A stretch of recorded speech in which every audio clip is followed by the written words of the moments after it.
Interviewer के सामने अपने आप को कैसे रिप्रेजेंट करना है, कितने समय तक रिप्रेजेंट करना है, किन किन चीज़ों का ध्यान रखना है, उसी के बारे में अपने इस वीडियो में हम बात करेंगे। आप अपने इंट्रोडक्शन में अपने मम्मी पापा का नाम इंक्लूड कर सकते हैं।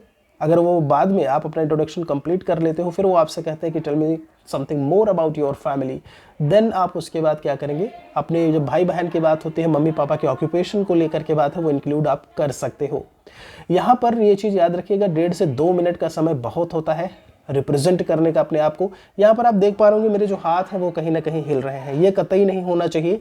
एक के ऊपर एक हाथ को रखिए और ये अपने सामने आप बिल्कुल एकदम स्टैटिक उसमें रखिएगा, ये मूवमेंट नहीं होना चाहिए इनमें किन्हीं भी तरीके से, ठीक है। आपसे शुरुआत में वो कहते हैं जब भी आप पहुंचते हो, और बोर्ड जो मेंबर्स हैं उनसे सभी से आपका जो आई कांटेक्ट है वो प्रॉपर तरीके से हर एक सवाल और जवाब में बना रहना चाहिए, ठीक है। वो आपसे कहते हैं mister Mahesh tell me something about yourself, तो आप कैसे शुरू करोगे? Thank you sir, thank you ma'am, and thanks for giving me this opportunity to introduce myself. My name is Mahesh Kumar Mishra. My father's name is late Dev Prakash Mishra and my mother's name is late Rajrani Mishra.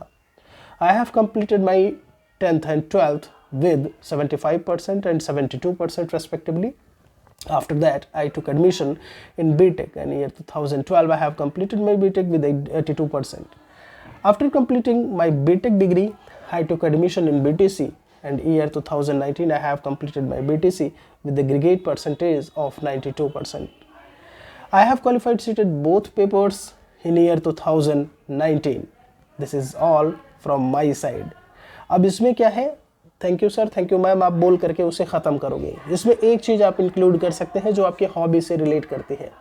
तो hobby में क्या करोगे कि my hobby is to play cricket या my hobbies are, इन चीज़ों का बहुत अच्छे से ध्यान में रखिएगा।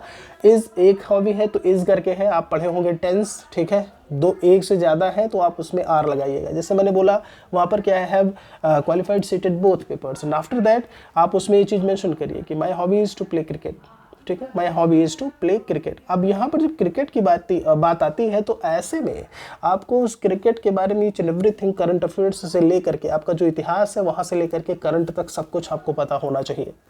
तो यहाँ पर ये रहा एक बहुत ही बढ़िया और सटीक तरीका अपने आप को इंट्रोड्यूस करने का। कमेंट सेक्शन में एक बार ज़रूर लिखिएगा अगर आपका कोई और सवाल बचता है तो। बहुत बहुत शुक्रिया आप सभी का। जय हिंद, जय भारत, वंदे मातरम।